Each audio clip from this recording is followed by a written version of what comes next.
Gracias. Y todos bienvenidos. Damos gracias a Dios por la oportunidad que nos da de reunirnos. Y qué hermoso cantar, ¿verdad? La fidelidad de Dios, incomparable, siempre fiel nuestro Dios. Es algo que podemos estar seguros, llueve o truene, Dios siempre fiel. Entonces, gloria al Señor por su fidelidad. Y hoy vamos a hablar justamente de algo muy relacionado a la fidelidad de Dios. Dios tenía un plan desde el principio, un plan de redención para toda la humanidad. Este plan se llevó a cabo con la obra de Jesucristo en la cruz del Calvario, pero lo más hermoso es que no quedó Jesús en la tumba, Él resucitó. Hemos estado hablando de la resurrección, la importancia de entender la resurrección, y hoy será nuestro último estudio de 4 que estuvimos viendo ahí en 1 Corintios capítulo 15.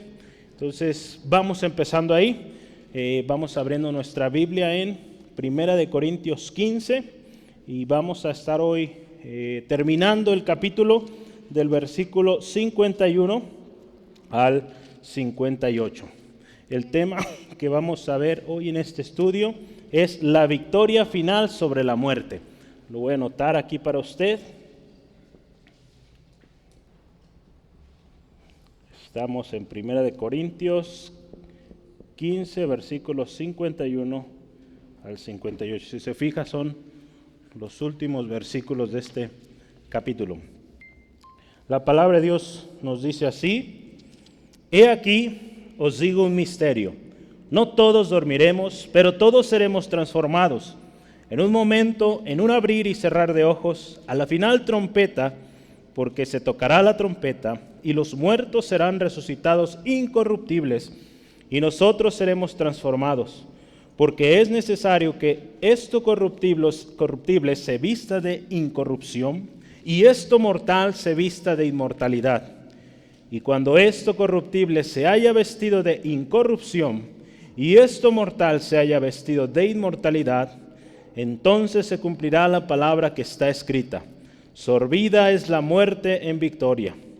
¿Dónde está, oh muerte, tu aguijón? ¿Dónde, oh sepulcro, tu victoria? Ya que el aguijón de la muerte es el pecado, y el poder del pecado la ley. Mas gracias sean dadas a Dios, que nos da la victoria por medio de nuestro Señor Jesucristo. Así que, hermanos míos, estad firmes y constantes, creciendo en la obra del Señor siempre, sabiendo que vuestro trabajo en el Señor no es en vano. Vamos orando. Padre, gracias por esta palabra especial, palabra poderosa, palabra que nos recuerda una vez más la victoria de Cristo Jesús sobre la muerte. La victoria, Señor, que Cristo ganó por nosotros en su gracia, en su misericordia. Los beneficios hoy vienen también para nosotros. Y esa esperanza viva sigue de que un día también seremos transformados. Seremos, Señor, transformados de este cuerpo corrupto, de este cuerpo mortal, a uno incorrupto, a uno inmortal, que estará en la eternidad en tu presencia. Gracias, Dios, por tu fidelidad y porque tu palabra nos ministra hoy. A ti la gloria en el nombre de Jesús. Amén. Gloria al Señor. Hemos estado estudiando, como le decía, hoy es ya la cuarta parte de estos estudios sobre la resurrección. Hemos hablado que Pablo, guiado por el Espíritu Santo, tomó un tiempo sustancial hablando de la resurrección. Había dudas, había falsas doctrinas que se habían metido en lo que era la iglesia de los Corintios, y Pablo se encarga de explicar bien qué es la resurrección. ¿Verdad? Primeramente, hace algunas semanas hablamos del evangelio que usted y yo recibimos y su principio. El evangelio que usted y yo recibimos, el cual compartimos, pues es un evangelio de un Cristo vivo.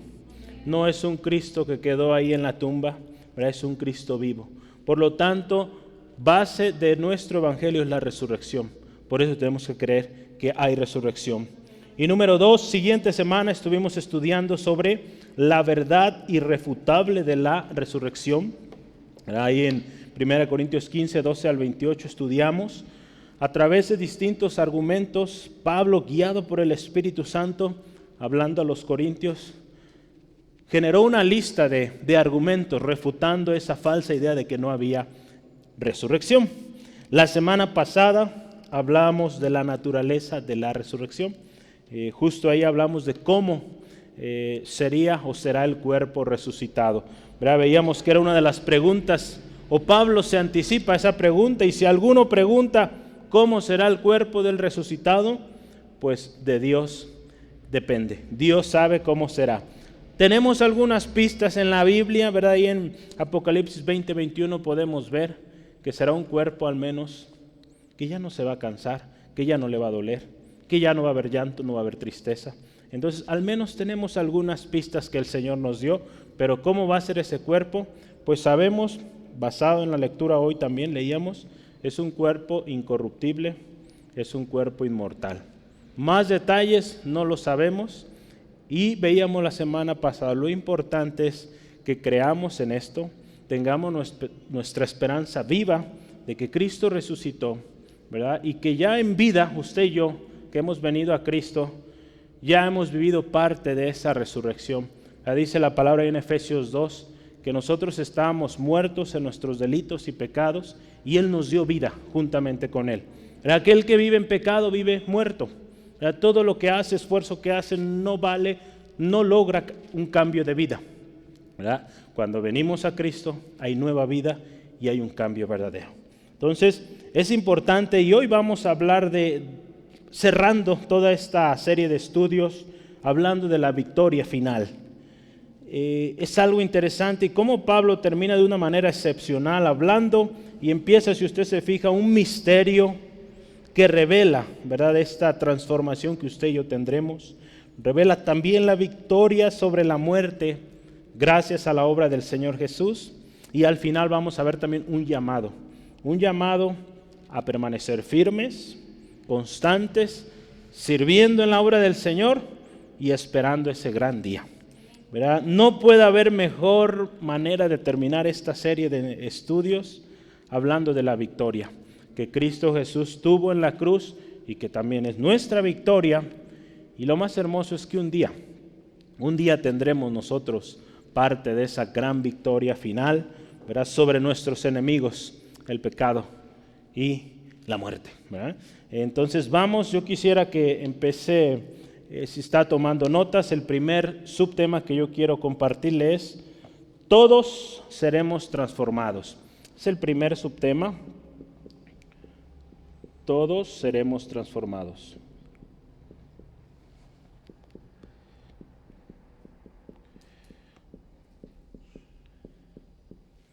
Vamos a considerar los versículos 51 al 53.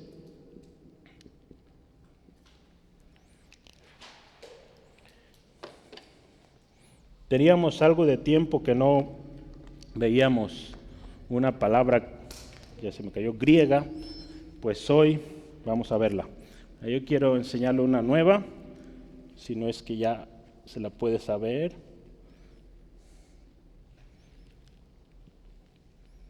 Un segundo. Como yo no soy griego, entonces soy más lento escribiendo en griego, ¿verdad? Entonces me disculpo un poquito.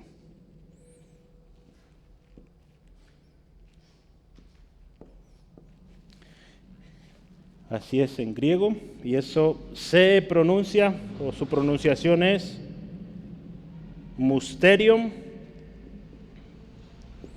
Musterium, esa es la pronunciación de esa palabra. Hoy no vino Braulio para ayudarme a leer cada una de las letras. Estemos orando por Braulio, gracias a Dios ha estado mejor. Entonces confiamos en Dios que pronto está de vuelta. Esta palabra, si usted ve ahí nuestro texto, el versículo 51, nos habla de un misterio. Pero Pablo dice: he aquí os digo un misterio. Esta palabra mysterium significa, o es algo de lo cual se debe ser iniciado o instruido antes de ser conocido. Es algo que no sabemos, y para poder saberlo necesitamos ser instruidos, iluminados, iniciados. Algo en sí no obvio, y por encima de la percepción humana. Ese es el significado oficial. Entonces es algo que nuestro sentido humano no comprende, no entiende. Ese es el misterio, o esta palabra mysterium. Pablo usa esta palabra muchas veces en sus cartas a las diferentes iglesias, y es bueno considerar un poquito y entender por qué usó esta palabra, ¿verdad? Cuando Pablo utilizaba esta palabra, él, de hecho tengo unos ejemplos para usted, hablaba de revelación divina, misterios que sí en un pasado no habían sido revelados, pero gracias a la obra del Espíritu Santo habían sido revelados, muchos de ellos para nosotros hoy que venimos a Cristo. Pero muchos de esos misterios usted puede compartírselo a la gente y no va a comprender porque no han venido a la luz de la verdad, a la luz que Cristo da.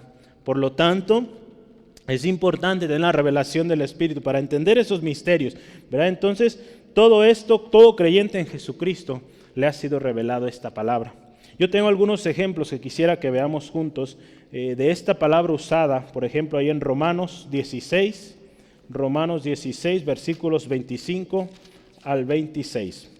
Romanos 16, versículos 25 al 26 dice así: y el que puede confirmaros, según mi evangelio y la predicación de Jesucristo, según la revelación del misterio que se ha mantenido oculto desde tiempos eternos, pero que ha sido manifestado ahora, y que por las escrituras de los profetas, según el mandamiento de Dios eterno, se ha dado a conocer a todas las gentes para que obedezcan a la fe. ¿Verdad? Pablo ahí terminando el libro de Romanos, habla de este misterio que por mucho tiempo oculto vino a ser revelado con Cristo.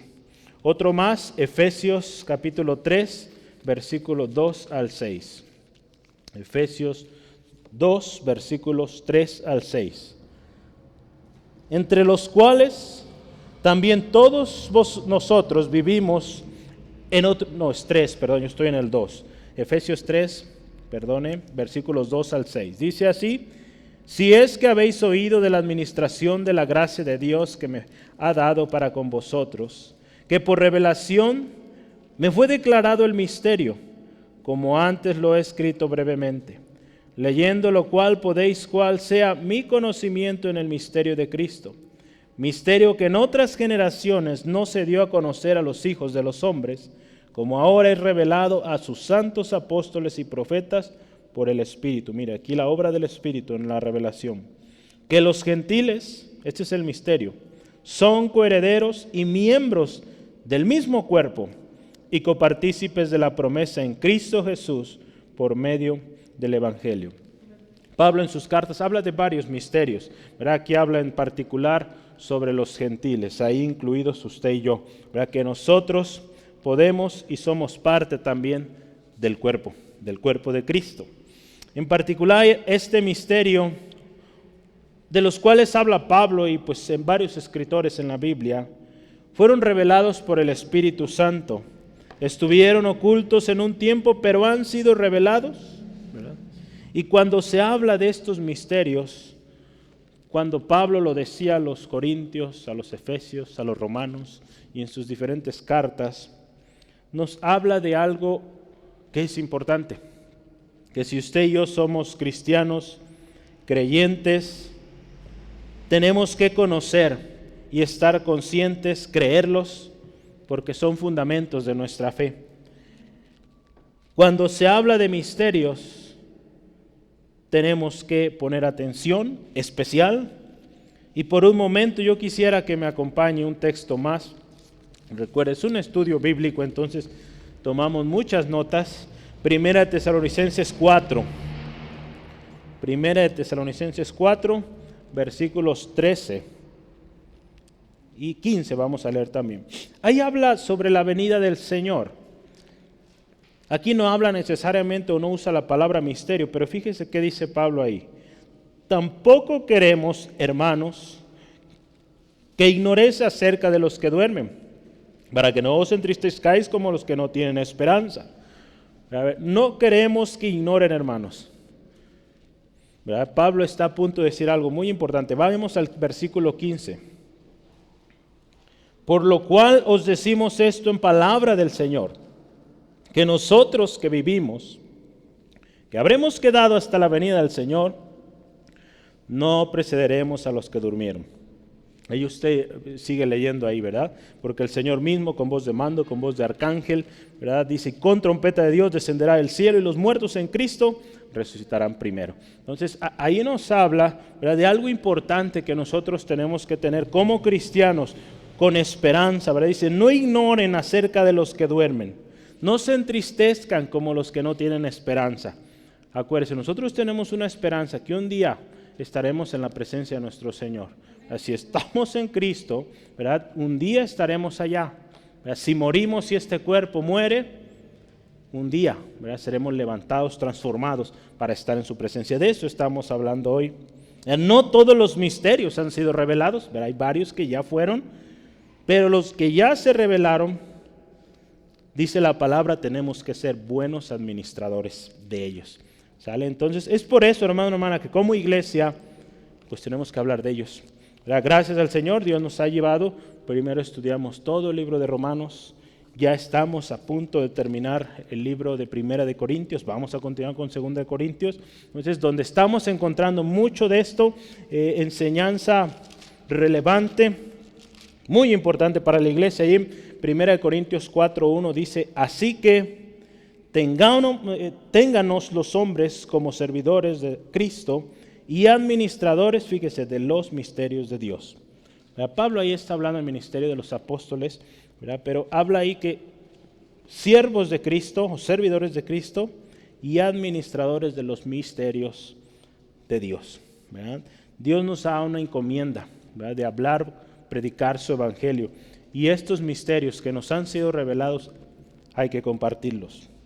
El misterio que usted y yo vamos a leer o que ha sido revelado es que no todos dormiremos, pero todos seremos transformados, ¿verdad? Es nuestro título hoy. Todos seremos transformados. En Primera de Tesalonicenses 4:15, verá usted, ya lo leíamos hace ratito, Pablo lo afirma una vez más con un misterio que es palabra del Señor, palabra que le fue revelado a él, a los apóstoles, a los profetas, donde habla que los que ya murieron van a resucitar primero, pero luego le van a preceder a aquellos que aún vivan, ¿verdad? Entonces es importante, ¿verdad?, cuando leemos este texto, ¿verdad?, los que porque Pablo usa la frase ahí, los que hayamos quedado, ¿verdad? Muy probable era su profundo anhelo, deseo de que el Señor ya volviera, ¿verdad? Nosotros podríamos decir, ¿verdad?, los que hayamos quedado, pero quién sabe, solo Dios sabe si nos toca vivir cuando el Señor venga o si morimos antes. Vemos a nuestro alrededor, hay señales cumpliéndose cada vez más y más, pues cada día es más evidente la venida del Señor Jesucristo, pero solo Dios sabe, ¿verdad? Solo el Padre sabe, y pues nosotros nos corresponde estar listos y proclamando esta palabra que Cristo viene pronto, ¿verdad? Este misterio, hermano, hermana, es apoyado por los enunciados anteriores que hemos estado hablando, y nos habla de que un cambio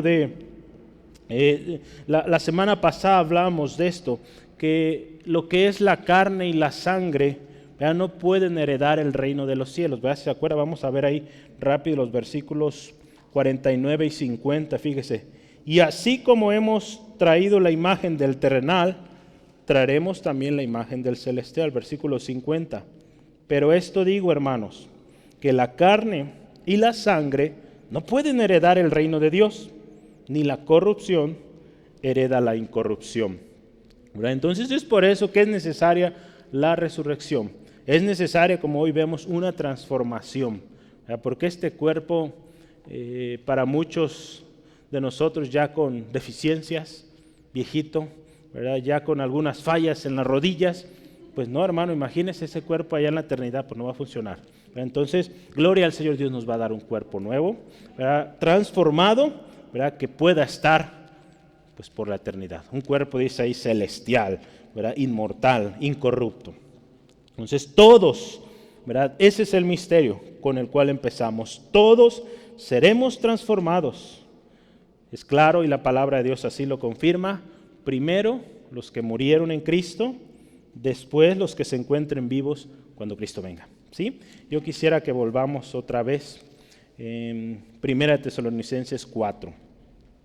Vamos a leer del 15 al 17, hace rato casi ya lo habíamos leído, pero vamos leyendo para reforzarlo. Dice, por lo cual os decimos esto en palabra del Señor, que nosotros que vivimos, que habremos quedado hasta la venida del Señor, algunos han generado una serie de confusiones al respecto de este texto, ¿verdad? Porque Pablo está hablando ahí. Entonces, Pablo estaba cuando vino Jesús, ¿verdad? Porque hay algunas falsas doctrinas que dicen que Jesús ya vino.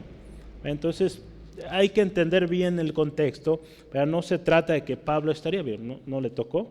Él ya murió y pues él le va a tocar preceder a los que estén en aquel momento vivos todavía cuando venga Cristo. Dice, no precederemos a los que durmieron. Versículo 16, porque el Señor mismo, con voz de mando, con voz de arcángel y con trompeta de Dios descenderá del cielo, y los muertos en Cristo otra vez resucitarán primero. Luego nosotros, los que vivimos, los que hayamos quedado, seremos arrebatados juntamente con ellos en las nubes para recibir al Señor en el aire, y así estaremos siempre con el Señor. Mira qué hermoso, ¿verdad? Esa es la esperanza que debemos tener viva siempre nosotros de que Cristo viene, ¿verdad? Y nos vamos con Él, ¿verdad? Hay un canto muy bonito que da estas verdades. Ahí menciona en el versículo 52, vamos avanzando, dice, en un momento, en un instante, en un abrir y cerrar de ojos, a la final trompeta, porque se tocará la trompeta y los muertos serán resucitados incorruptibles y nosotros seremos transformados, ¿verdad? Entonces, en un momento, dice la Nueva Versión Internacional, en un instante, en un abrir y cerrar de ojos, muestra la naturaleza de este gran acontecimiento, algo que será, dice la palabra, como ladrón en la noche. No sabremos cuándo vendrá, pero ocurrirá de tal manera, hermano, hermana, que será para muchos algo no previsto, algo no planeado, porque no es algo que el ser humano sepa. Muchos han tratado de calcular las fechas y pues no vale la pena, ¿verdad? Porque después es vergüenza porque fallaron y no le atinaron, ¿verdad? Y nomás están atinando. Entonces no es bueno querer especular sobre la fecha en cuándo vendrá el Señor. Lo importante es estar listo para su venida. La evidencia está palpable, volteando a cualquier lugar. Cristo viene pronto, entonces hay que estar preparados. En un momento, en un instante, no sabemos cuándo ocurrirá, pero Jesús nos dio señales que anuncian la venida de este gran acontecimiento. ¿Verdad? Jesús, usted puede ver Lucas capítulo 21 con calma en casita, pero una de las cosas que dice así Jesús es, cuando estas cosas comiencen a suceder, dice, erguíos y levantad vuestra cabeza, porque vuestra redención está cerca. Cuando veamos esas cosas, cuando nosotros debemos estar atentos con nuestra frente en alto, cabeza en alto, porque nuestro Redentor viene y viene pronto. Lucas 21, 28, así está tomando nota. A la final trompeta. En el pasado usted quizá ha escuchado o ha visto películas de aquellos años, como el toque de trompeta significaba algo, ¿no? Significaba una convocación, un llamado a algo. Entonces es por eso que la palabra aquí nos habla de este toque de trompeta. Este toque de trompeta determinaba una acción, un llamado a congregarse, ¿verdad? Había varios o diferentes tipos de toques en trompeta que significaban distintas cosas, ¿no? Algunos creen que serán varios toques de trompeta. Ahora, por ejemplo, el judío dice que serán 7 toques de trompeta para que sea esta final, ¿verdad? Entonces, lo relevante aquí es el hecho de que va a haber un llamado final. ¿A cuántos toques? Pues no hay la certeza, pero habrá un llamado final, dice ahí, a la final trompeta, y será algo imprescindible. ¿Verdad? Es una convocación, tanto llamará, dice ahí, a los que duermen como los que aún vivan. ¿Verdad? Este llamado, ¿verdad? Este toque de trompeta será para despertar, ¿verdad? Aquellos que duermen o aquellos que están en vida, pues también llamarlos, convocarlos para ser transformados. ¿Verdad? Es en ese momento cuando será pues la redención de este cuerpo mortal. Por ahí en Mateo, si me acompaña, Mateo 24, versículo 31. Mateo 24, versículo 31, si lo tiene puede decir amén, gloria a Dios.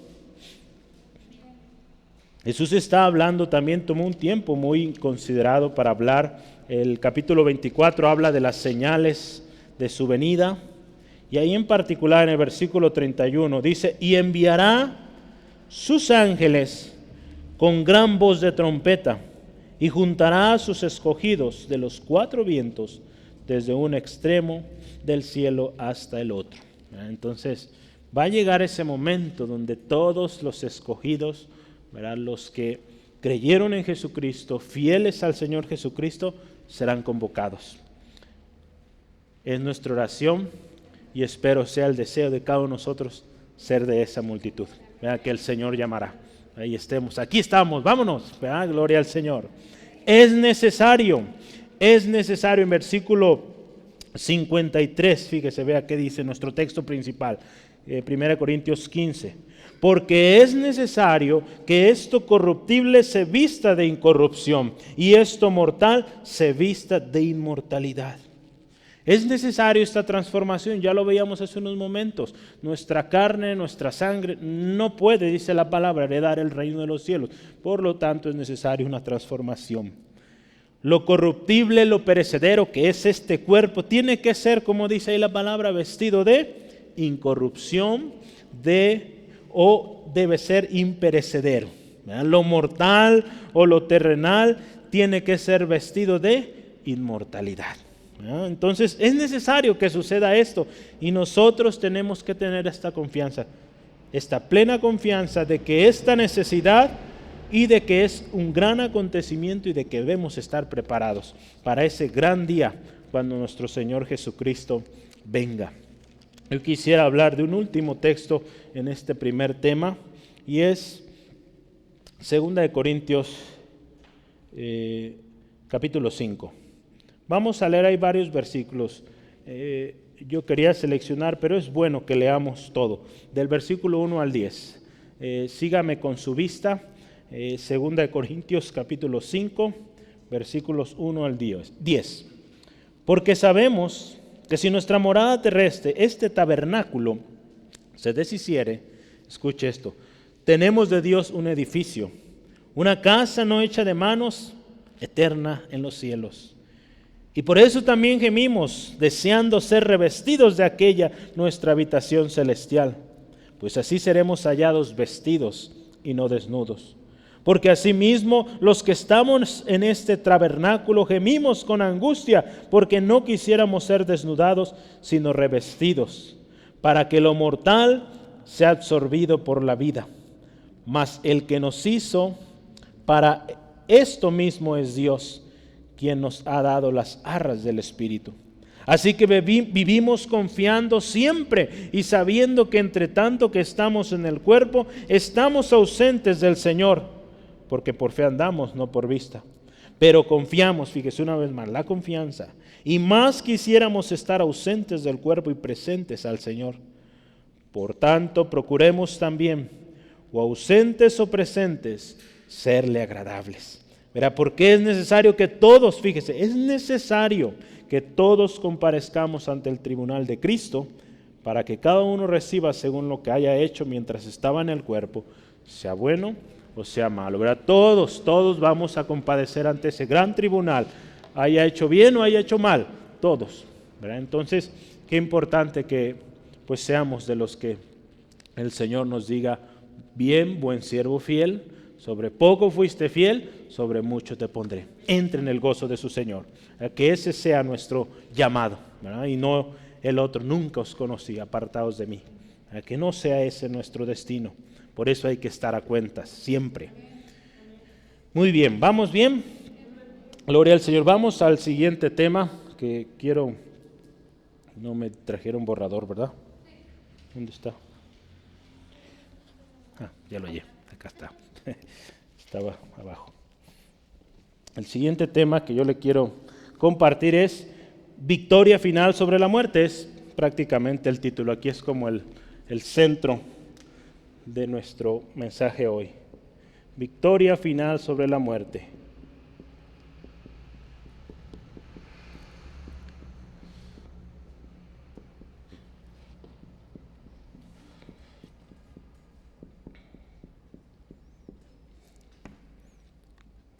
Vamos a considerar versículos 54 al 57.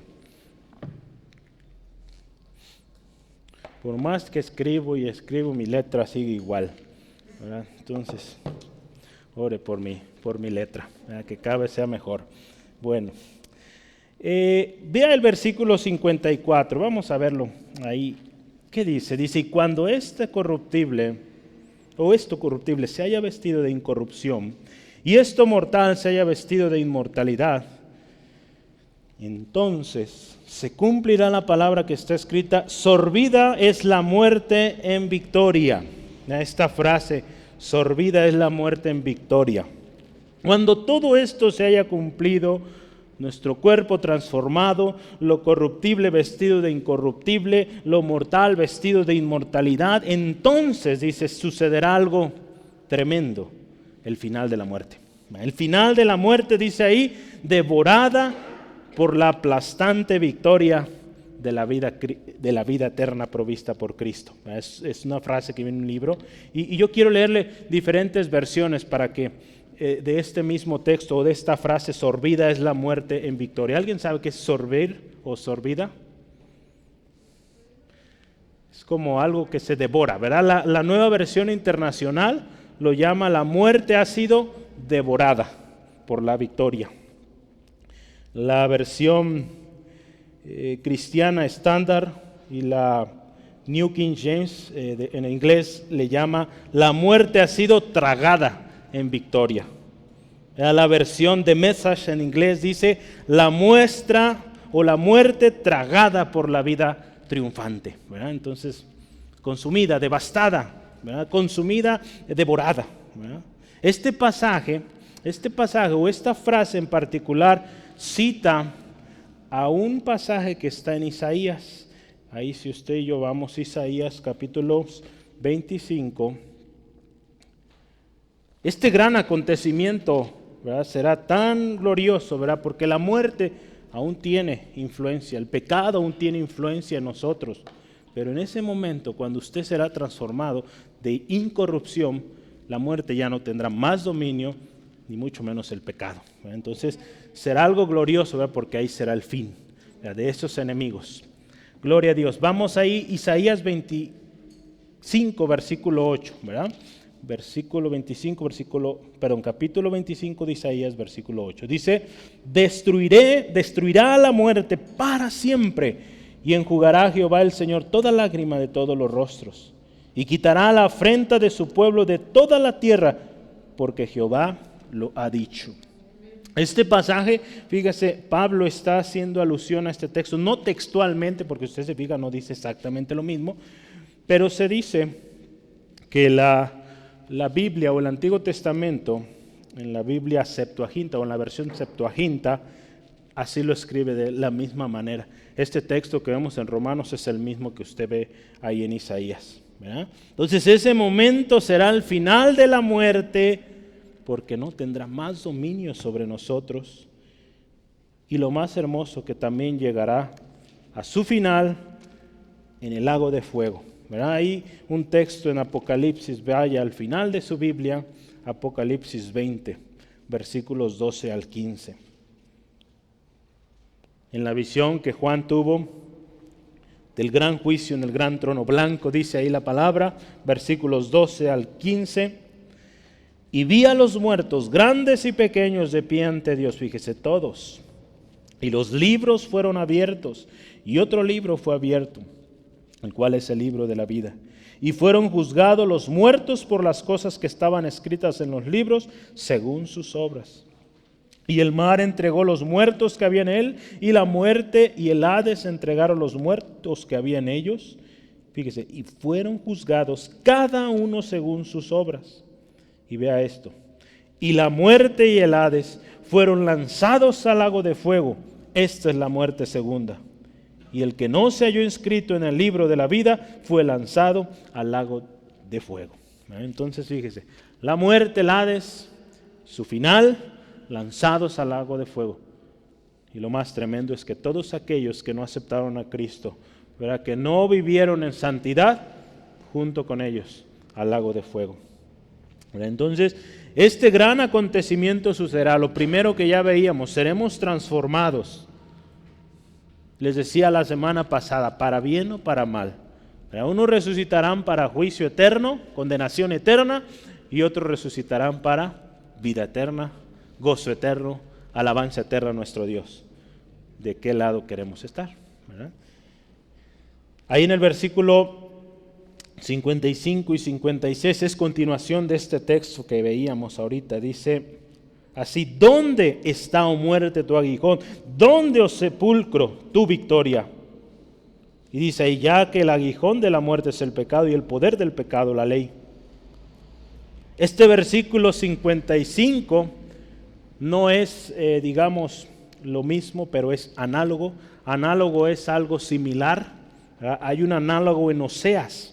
Entonces también hay otro texto ahí en Oseas que va a decir algo muy similar. Oseas capítulo 13, versículo 14. Oseas 13, versículo 14. Dice así la palabra del Señor: de la mano del Seol los redimiré, los libraré de la muerte.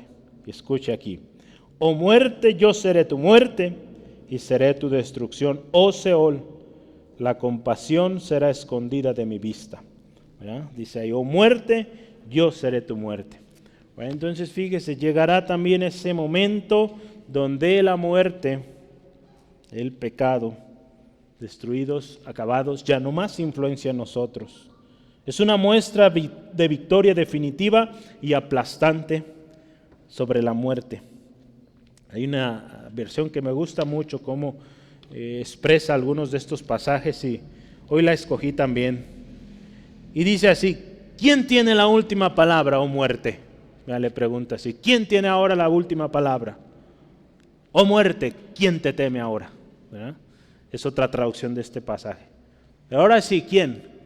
¿Quién es el mero bueno? ¿Verdad? Se acabó tu influencia, se acabó tu poder, tu destino ya está determinado.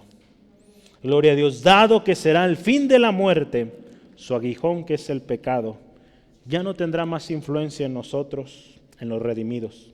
El sepulcro, considerado como para muchos el sepulcro, el lugar final de los cuerpos, será también conquistado. Las almas no quedarán ahí para siempre.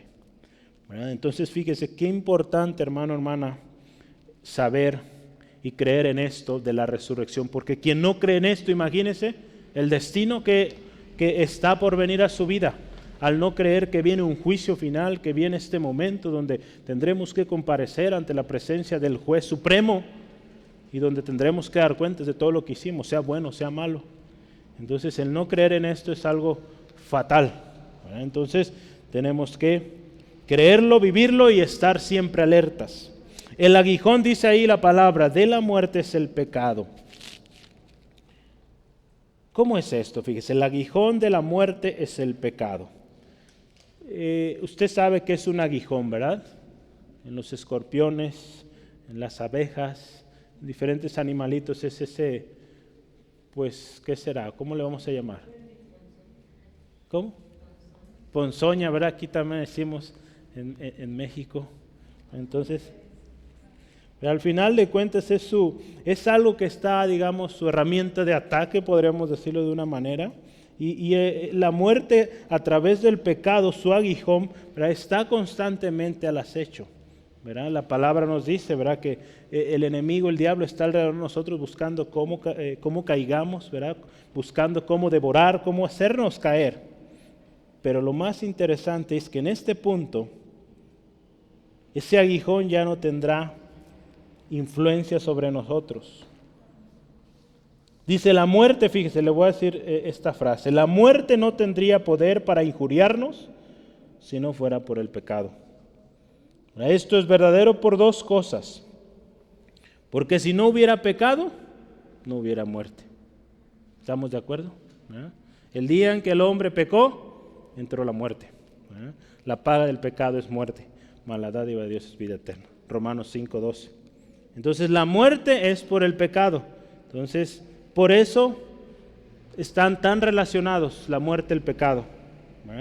Y número 2 ahí, porque el pecado da muerte cuando es o ha sido introducido en alguien.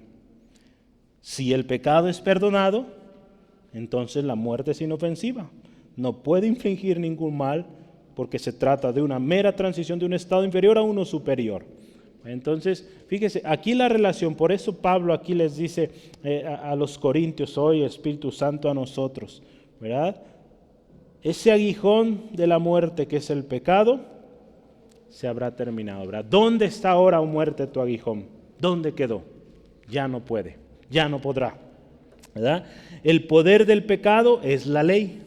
También ahí nos dice que el poder del pecado es la ley. ¿Cómo es esto? ¿Por qué el poder o la ley es el poder del pecado? Yo quiero leerle, es un pasaje del libro que hemos estado considerando de Charles Hodge, de 1 y 2 de Corintios, es un comentario. Él dice, porque sin la ley, pues no habría pecado. Si se quita la ley, los hombres obran irracionalmente, ¿verdad? Sin pensar, o en forma perjudicial para sí mismos y para los demás, ¿verdad? Si no hay ley, pues no hay pecado, pero hay ley, ¿verdad? Romanos 4:15, vamos a verlo rápidamente. Romanos 4:15. Sin ley no habría pecado. Por eso el poder del pecado es la ley. Romanos 4, versículo 15. Pues la ley, fíjese, produce ira, pero donde no hay ley tampoco hay transgresión. Entonces, fíjese, ahí Pablo lo explica muy bien. Y número 2, porque si no hay ley, pues no puede haber condenación, ¿verdad? Suena muy lógico, pero si no hay ley, pues no hay reglamentos, no hay condenación, no hay castigo por hacer algo mal. La ley, fíjese, no solo revela y condena el pecado, sino lo exaspera y lo excita, y esto le da fuerza. Hay un pasaje ahí, Romanos 7, 8 al 12. Vea esto. Romanos 7, versículos 8 al 12. Mas el pecado, tomando ocasión por el mandamiento, vea la ley, produjo en mí toda codicia, porque sin la ley el pecado está muerto. Vea. Y yo sin la ley vivía en un tiempo, pero venido el mandamiento, el pecado revivió y yo morí. Y hallé que el mismo mandamiento que era para vida, a mí me resultó para muerte. Porque el pecado, tomando ocasión por el mandamiento, me engañó y por él me mató. De manera que la ley a la verdad es santa y el mandamiento santo, justo y bueno. Entonces, qué importante entender esto. Tenemos, concluyendo esta sección, la victoria sobre la muerte, porque Cristo lo hizo posible. Versículo 57 se encarga Pablo de definirlo de una manera excepcional. Vea que dice ahí, más gracias sean dadas a Dios, porque nos da la victoria por medio de nuestro Señor Jesucristo. Entonces, Pablo, si usted y yo vemos, ya nos falta un versículo, está cerrando el capítulo, cerrando el sermón, y dice, gracias a Dios por lo que Cristo Jesús hizo, porque por medio de Él vencemos a la muerte y al pecado. Entonces, no hay mejor bendición, mejor victoria que esta, hermano, hermana. La versión de Message concluye esta declaratoria de una manera excepcional. Se la voy a leer textual, en español, ¿verdad? Dice, pero ahora, en un solo golpe victorioso de vida, los tres, el pecado, la culpa y la muerte, se han ido. El regalo de nuestro Maestro, Jesucristo. Gracias, Dios. Ahí fíjese, qué bonito, ¿verdad? Qué bonito. De un golpe se acabó. ¿Verdad? Gloria al Señor. Esta victoria, hermano, hermana, no pudo ser posible sino gracias a nuestro Padre Celestial por medio de su Hijo amado. ¿Verdad? Tenemos este texto tan precioso, Juan 3:16. De tal manera amó Dios al mundo, que dio a su Hijo unigénito, para que todo aquel que en Él cree no se pierda, mas tenga vida eterna. Entonces, el Padre amó y el Hijo obedeció, amó también, ¿verdad? Entonces, por eso tenemos vida eterna.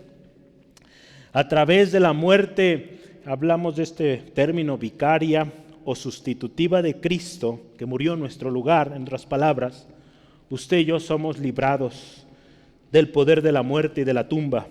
Somos libres de esclavitud del pecado. Ahí en Efesios 2:1, estábamos muertos en delitos y pecados y Cristo nos dio vida juntamente con Él. Recordemos que Cristo es la evidencia y la primicia de la resurrección. Por lo tanto, Él vivificará y nos dará la victoria final sobre el pecado y la maldad, sobre la muerte. Entonces, fíjese, hay victoria al final. Hay victoria, ¿verdad? Entonces, el hecho de la muerte no debe ser razón de miedo o de angustia al saber que probablemente muero en alguna enfermedad, ¿verdad? Hermanos que han pasado enfermedades terminales, y para ellos es un gozo el saber que pronto está su redención, ¿verdad? Que su dolor temporal de esta vida está por terminarse, ¿verdad? Y que no quedará ahí con la muerte, sino que esa muerte será vencida, ¿verdad? Entonces, gloria a Dios. Yo quiero que terminemos con el último versículo y es: estemos firmes hasta el final. Número 3, estemos firmes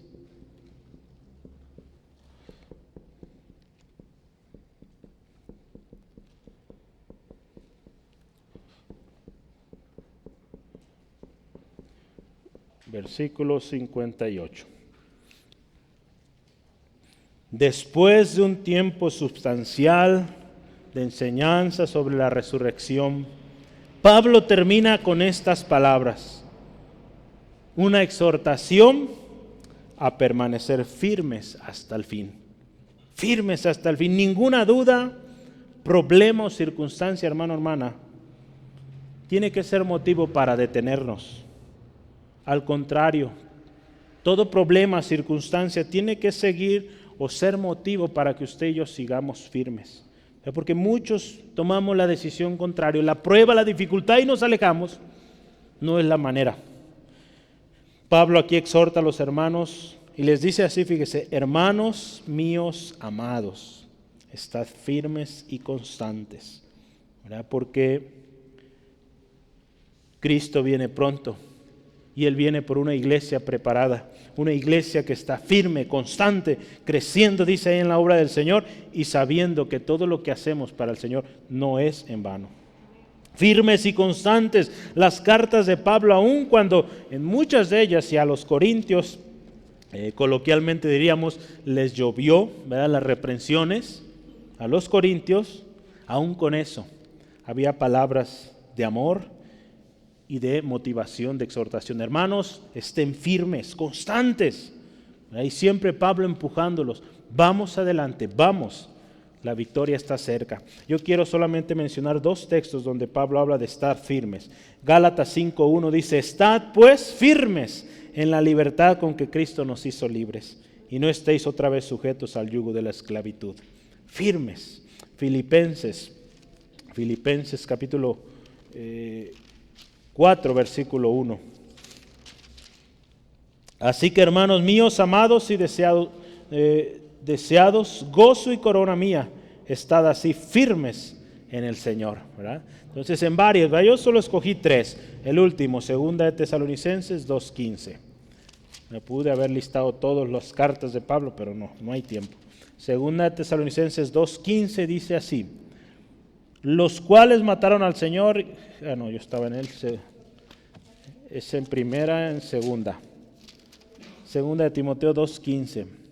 Así que, hermanos, ahora sí, estad firmes y retener la doctrina que habéis aprendido, sea por palabra o por carta nuestra.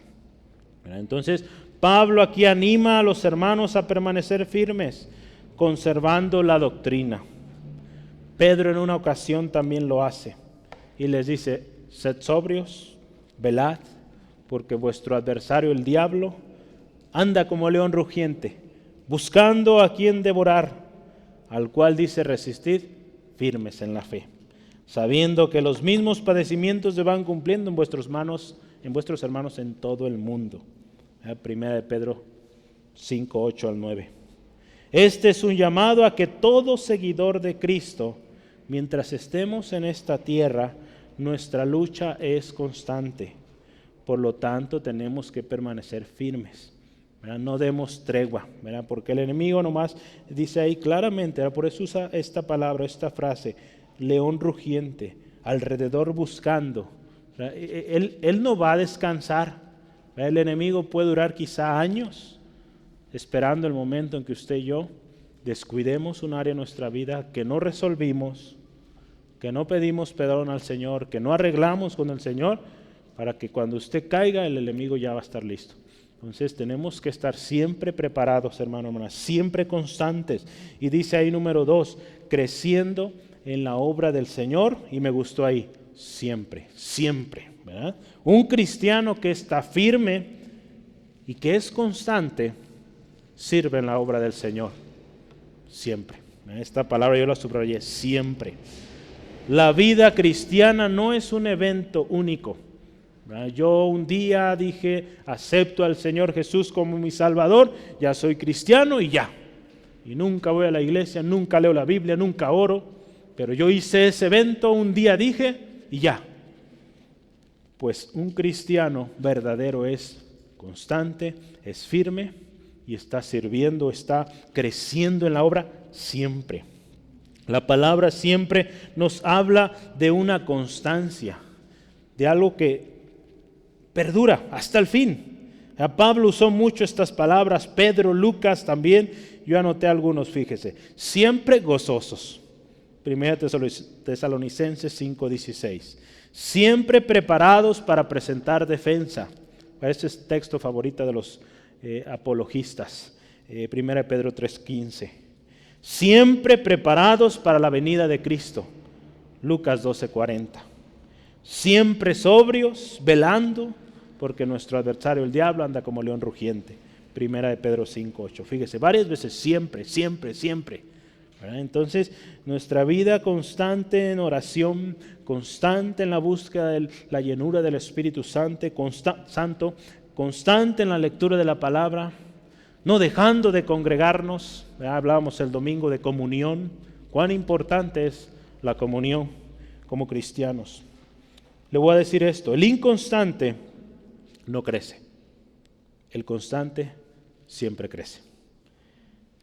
En este crecimiento constante, hermano, hermana, en la obra de Dios, no podemos prescindir de 3 cosas: la oración, la adoración y la comunión. En este crecimiento que usted y yo estamos teniendo, oración, adoración y comunión. Es el lema de este año. El Espíritu Santo, nuestro consolador y guía, nos va a ayudar a ser eficientes y que siempre estemos creciendo. Pero hay una responsabilidad, ¿verdad? Esa constancia, esa firmeza. Y lógicamente eso va en contra de nuestra carne, ¿verdad? Lógicamente significará que usted y yo vamos a luchar, ¿verdad? Porque nuestra carne no quiere levantarse temprano, no quiere llegar temprano, no quiere obedecer, no se quiere someter, ¿verdad? Entonces, cuán importante es la firmeza, la constancia.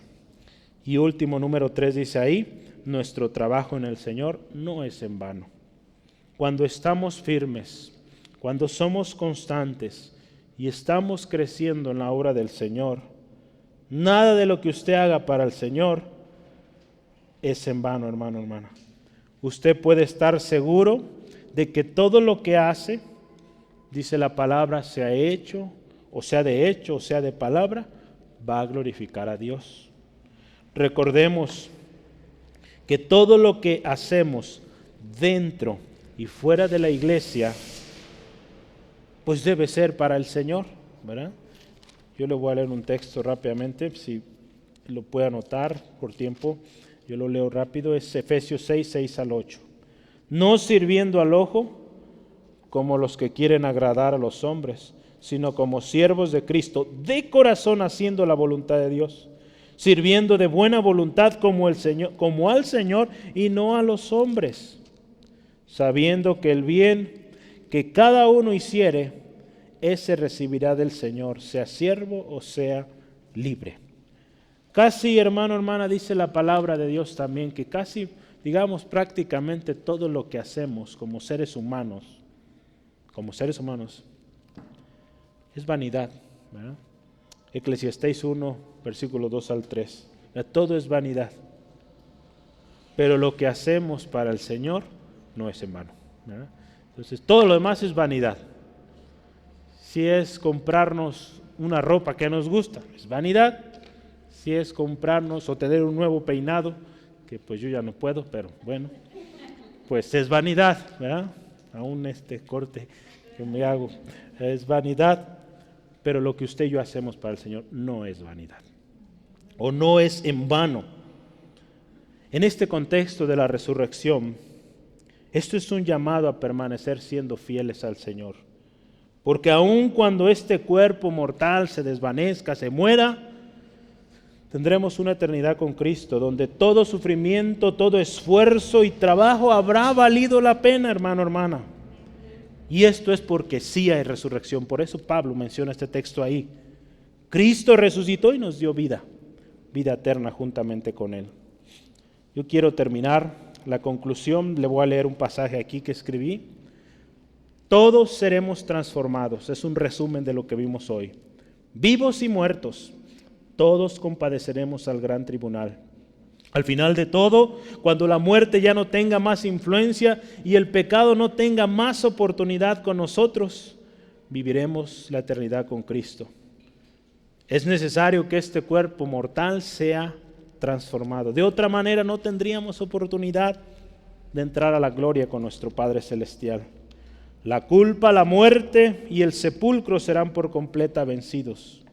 El aguijón de la muerte y el poder del pecado totalmente anulados. Qué gloriosa victoria por Cristo Jesús. Cuán importante recordatorio también de que necesitamos que Cristo sea nuestro Señor para que esta victoria sea nuestra. De otra manera, si Cristo no es nuestro Señor, nuestro destino será el lago de fuego, junto con Satanás, junto con la muerte y todos aquellos que no recibieron a Cristo como su Señor.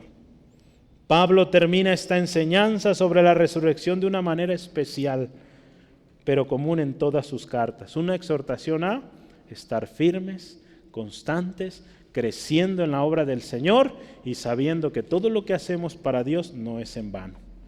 Los problemas, acuérdese, las dudas, la fatiga, la debilidad, la enfermedad, las circunstancias difíciles en nuestra vida no deben ser motivos para alejarnos o para ser inconstantes. Al contrario, deben ser motivos para acercarnos más al Señor, de redoblar esfuerzos y afirmarnos más. Recordemos que el inconstante no sirve y se pierde. Será transformado, sí, pero para juicio y condenación eterna. Pero el constante está sirviendo, está creciendo y un día tendrá su recompensa en los cielos, será transformado para vida eterna con su Señor y Salvador Jesucristo. ¿De cuál lado queremos estar? Yo le invito ahí donde esté, cierre sus ojos por favor y vamos a orar. Vamos a orar pidiendo al Señor nos ayude, pero antes de pedir vamos a ser agradecidos porque no es casualidad. El Señor hoy le trajo aquí con un propósito. Demos gracias. Gracias Dios. Gracias Dios por tu palabra viva, palabra poderosa. Señor, gracias Dios por esta verdad fundamental que es la resurrección, Señor. Gracias Dios porque nuestra victoria es gracias a tu muerte, Jesús, en la cruz que pagó nuestra deuda, pero también que resucitaste y vives y estás hoy a la diestra del Padre intercediendo por nosotros. Gracias Jesús. Gracias Jesús. Señor, damos gracias por esa gloriosa esperanza que hoy todos tenemos. Aquellos que hemos creído en Jesucristo, tenemos esa confianza, certeza de que un día seremos transformados, de que un día, Señor, estaremos en tu presencia, de que un día seremos librados de la influencia de la muerte, del pecado, de la culpa, Señor, y podremos vivir contigo, Jesucristo, nuestro Rey, nuestro Señor por la eternidad. Señor, ayúdanos a permanecer firmes, constantes. Si en nuestra vida ha habido inconstancia, si ha habido, Señor, descuidos, alejamiento de tu palabra, de tu presencia, Señor, hoy te pedimos perdón. Señor, si no hemos considerado tu palabra, si no hemos escuchado el consejo de tu palabra, hoy te pedimos perdón. Reconocemos que necesitamos de ti, Señor, porque un día queremos ser de los redimidos que estarán contigo por la eternidad. Hermano, hermana, yo le invito, hagamos un compromiso de vivir estando firmes, permaneciendo firmes, constantes, sirviendo y creciendo en la obra del Señor. Si usted decide, pone su corazón, usted decide servir al Señor ante cualquier circunstancia, problema, usted vuelve al Señor, Él le dará la fortaleza para llegar a la meta final y llegar de manera honorable, de manera que usted reciba ese día ese mensaje, ese llamado: buen siervo fiel, en lo poco fuiste fiel, sobre mucho te pondré. Gracias, Dios. Gracias, Señor Jesucristo, por ese don. Gloria a nuestro Padre Celestial por tal amor y gracia derramado en nosotros, Señor. Señor, te pido, si hoy hay alguien aquí que necesita reconciliarse contigo, Dios, te pido, toca este corazón. Tu palabra es fiel, Señor, y está tocando a la puerta del corazón que se ha alejado. Si este corazón vuelve a ti, Señor, si este corazón abre la puerta de su corazón, tú entras y cenas con Él. Las cosas cambian cuando tú estás en nosotros. Señor, hay esperanza, hay vida cuando Cristo Jesús está en nosotros. Gracias, Espíritu Santo, porque convences de pecado, de justicia y de juicio. Y hay vida, hay libertad en aquel que vuelve a ti, Jesucristo. Te damos alabanza, adoración siempre, Dios. Señor, te pido bendición para mis hermanos, mis hermanas. Protégeles en su regreso a casa. Líbrales, Señor, de todo percance, que tu gracia, tu misericordia abunden, Señor, en cada uno, y que sigamos firmes, constantes en ti, Jesucristo. Gracias en el nombre de Jesús. Amén, amén. Gloria a Dios. Dios les bendiga, hermanos, hermanas. Nos vemos aquí mañana. Tenemos oración y el domingo 11:30, ¿verdad? Tenemos reunión general. Dios les bendiga.